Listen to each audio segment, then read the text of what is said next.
Hello everyone, welcome back to KXAN Live. I'm Esmeralda Zamora and we're so happy to have you here once again. Today we're going to go ahead and kick off our Space segment with Eric Henrikson. Eric, how are you doing today? I'm doing great. I'm excited. Tonight we get a special event for everybody and we're going to talk about that today. Yeah, that special event is a supermoon partial lunar eclipse. Talk to us first. What is a supermoon or a partial lunar eclipse? I'm going to throw an extra one in there and a harvest moon on top of that, but I'll get to that in a minute. Let's talk about the supermoon first. So the moon orbits the Earth. Everyone knows that, right? Okay, just double checking. So the moon orbits the Earth, and it doesn't orbit at like a perfect circle. It's kind of offset a little bit. So like if this is the Earth, it's kind of like this. So it's like there's parts where it's closer to the Earth and parts where it's further away, right?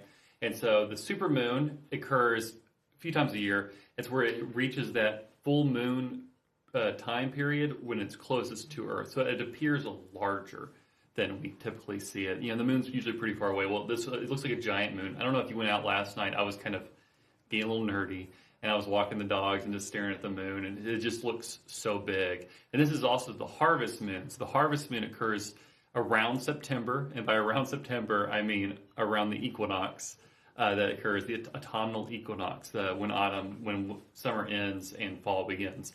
And so most moons get a special cool name. This one's called the harvest moon because it is occurring around that equinox. The rest of them are named after the month they take place in. So this is the one exception. It's also been called things like the corn moon, and it's generally around the world. It's just like the harvest moon. It's when the harvest happens for farmers. So this year we get a supermoon and a harvest moon back to back. You know, they're one and the same, which is pretty cool. You can also get a supermoon during a new moon when it's completely darkened and blocked by the Earth, and not getting the sun's rays. But during that you can't see it, so it's not as impressive as a supermoon like that one we see there. Yeah, it's huge. It's gonna look huge tonight. It's really cool. I think the supermoons are awesome. So what is the best way for us to go out and watch it? I know yesterday I also went out and I was playing soccer with my brother, and it was 6 p.m. and the moon was out. Yeah, it'll be out pretty early, around this time of year. I'm going to talk about eclipse seasons in a second, but what happens during eclipse season basically is the moon's like closer to the center of its rotation vertically, I guess is the best way to phrase that. So it's kind of lower to the horizon, so it comes out a little earlier. Tonight we'll have the partial lunar eclipse, and I'll talk more about that in just a second. But around 7:44, you should be able to see the moon pretty clearly and start seeing that partial eclipse, and that's going to last till close to midnight. So you'll be able to see it pretty early in the night, go out and look. And luckily, the weather is pretty nice. It's a pretty clear night. I mean, there's some light clouds in the sky right now. But kind of like last night, it's going to be a few clouds here and there, some scattered clouds, but you'll be able to see it. It'll be a good view for tonight, for sure. And when we have the eclipses during the day, we are not allowed to look at the sun with just our bare eyes. Is this the same thing for lunar eclipses? It is not the same thing with lunar eclipses. So during a solar eclipse, remember in April we had the total solar eclipse. We spoke a lot about that at the time. But with that, you're looking at the moon's blocking the sun's light. With a lunar eclipse, the Earth is blocking the sun's light from hitting the moon. So it's a reverse kind of. Before the moon's in the middle, now the Earth's in the middle. And so we're not actually looking directly at the sun. In this case, we're just looking at the refraction of its light through the Earth's atmosphere hitting the moon, which is why it gets that red color. It kind of, when the sun's light hits the Earth, it gets dispersed, right? So blue light is what we see here on Earth, and the other colors kind of get scattered out. But during sunset, as the sun gets closer to the edge of our horizon, the reds and the oranges peek through, and they can actually scatter through our atmosphere. The same thing happens to the moon. We're getting that scattering effect of our light hitting, or the sun's light hitting the Earth and getting scattered, and hits the moon, which is why it turns that red color during a lunar eclipse. But yeah, you can look at it. You can go out and look right at it. You don't need any special glasses or anything. It'll be about the same brightness as our moon, a little dimmer on a typical supermoon night. So pretty bright, but dimmer than typically happens, but not to a noticeable degree. I mean, to a noticeable degree, but not to a noticeable degree. It's not like it's, oh no, a big chunk of the moon's missing, kind of like with the solar eclipse where a big chunk of the sun was missing. So it's all about perspective. It's an illusion essentially, that it's going to have that red hue on it, maybe a little chunk taken out of it from our shadow, but it won't be a point where you can't look at it. Yeah, you can look right at it, which is kind of cool.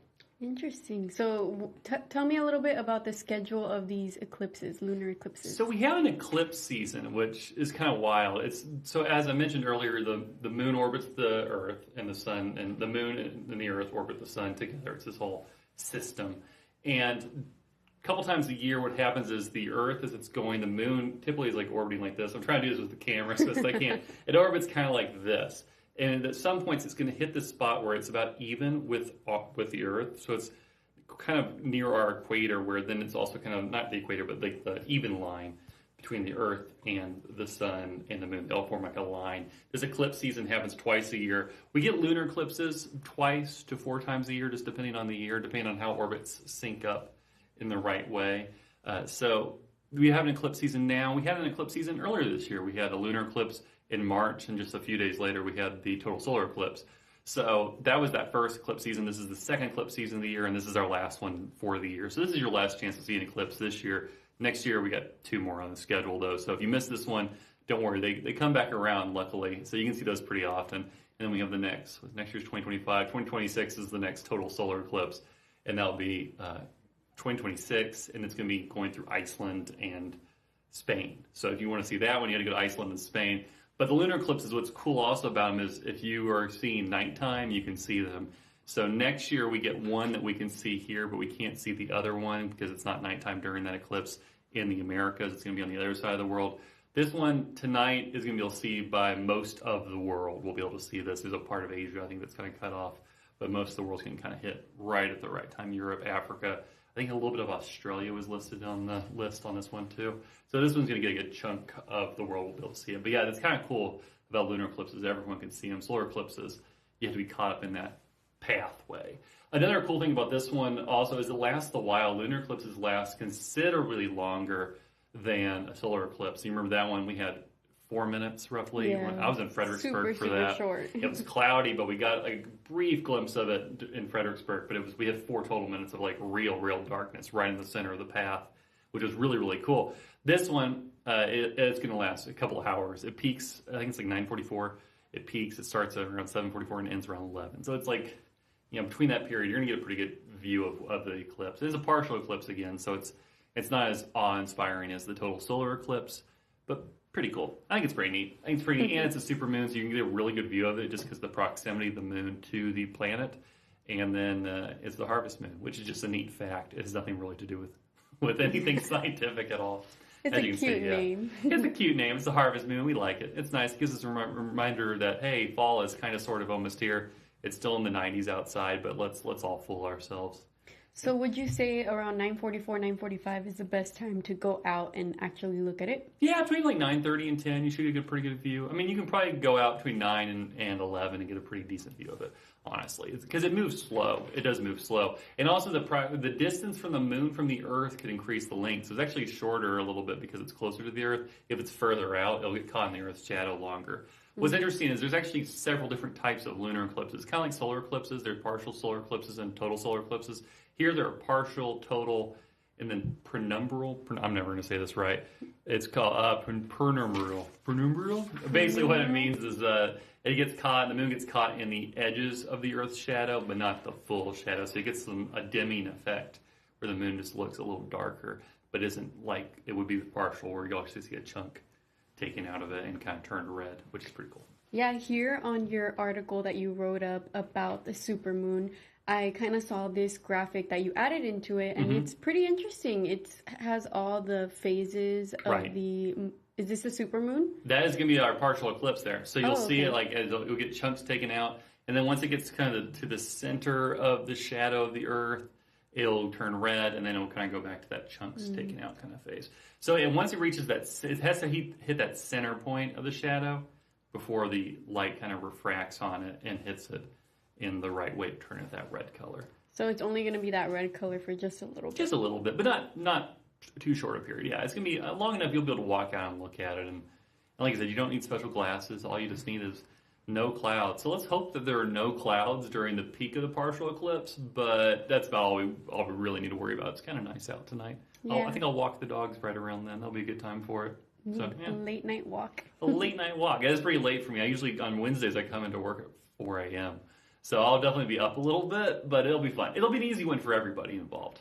And maybe you'll see the moon on your way to work too. Oh yeah, I can get on the way in. Frequently, I can see it on both ways in. Again, because it's kind of closer to the horizon during this time of year. Easier to spot during sunset and sunrise. So pretty cool. Yeah.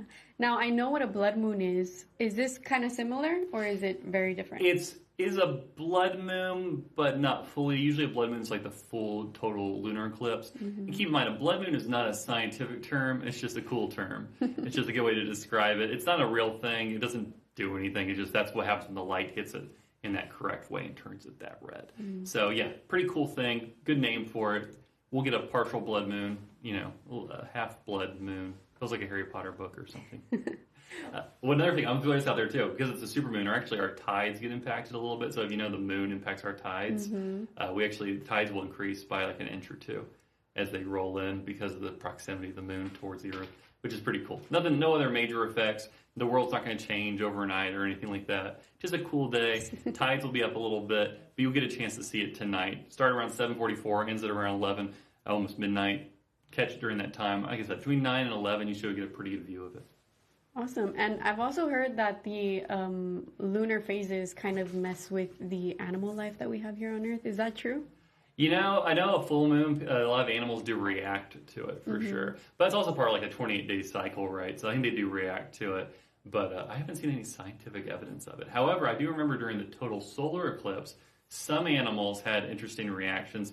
Some thought it was like bedtime. Some would, I remember turtles and another, like a type of monkey practiced mating behaviors. What? So, yep. That's one of my favorite fun facts. So I like to just throw that out there where I can. They've witnessed this at a couple of zoos, and they were doing more research on this last eclipse. It's not like there's a lot of eclipses for them to do research during, but a lot of animals will just go to bed and their circadian rhythms will get thrown off, which is kind of crazy. I think it's fun how animals react to these events. A lot of them, I was talking to an owner of a rhinoceros. Of a rhinoceros? Yes, at the Rhinery down there by Fredericksburg. And she said these big animals like rhinos that have been on the earth for 20, 30, 40,000 years or whatever, these long stretches, millions of years for some of them, they don't react to these sort of events at all. They're kind of just used to it. It's us humans who have been here just such a short amount of time. We're the ones who are like, oh no, look at that, it's pretty cool. So, yeah. I also think humans react to full moons in different ways as well. I have witnessed people, they kind of get a little antsy around the full moon. Maybe we just use it as an excuse for everything. To behave irresponsibly. Well, it's a full moon, Mercury's in retrograde, I'm a Capricorn, all these things we use. I'm not a Capricorn, by the way. Don't ever put me in the Capricorn bucket. Those things we just use to justify our actions in different ways. So, whatever it takes, I guess. We like excuses as a species, don't we? Yeah, we do. So there you go. Well, is there anything else you want to share about this supermoon we should expect to see later tonight? Pretty cool. Go take a look at it. Pretty awesome. It'll be a good view. The last one we're going to get till next year. So while you got the chance, take some pictures, send them in, report it at KXAN.com. We'll put them on air tomorrow. And can you remind us what times this is going to be visible to us? Yeah, it starts around 7:44, 45 or in there. It's going to peak in the 9 o'clock hour. It'll wrap up right before midnight. So just go outside, check it out. It'll be near your horizon early in the night and then kind of move up a little bit. But yeah, not a whole lot, just a little bit. Easy to spot. Don't need anything special for it. No special glasses, no special goggles, no lenses or anything like that. If you do wear those things, the eclipse glasses from the last eclipse, you won't be able to see them. They're designed to prevent the sun's rays from penetrating your eyes, and this is not anywhere near as bright as the sun. So you'll get a cool view of this. It'll be a nice little reddish haze around the peak of it. You'll see some chunks taken out of it before then. Pretty neat. Take a look. Supermoon, supermoon, harvest moon, partial eclipse, all in one night. Pretty weird to get all those things synced up in that way. Yeah. But here we are. So let's do it. Let's enjoy it. Thank you so much for joining us, Eric. Of course. Thank you for having me. And that's all we have for you all tonight. Remember that you can catch more of his story on our website, KXAN.com. He has more details and all the times you need to know to be able to go out and watch this supermoon. Thanks so much for joining us. Once again, I'm Esmeralda Zamora, and this was KXAN Live.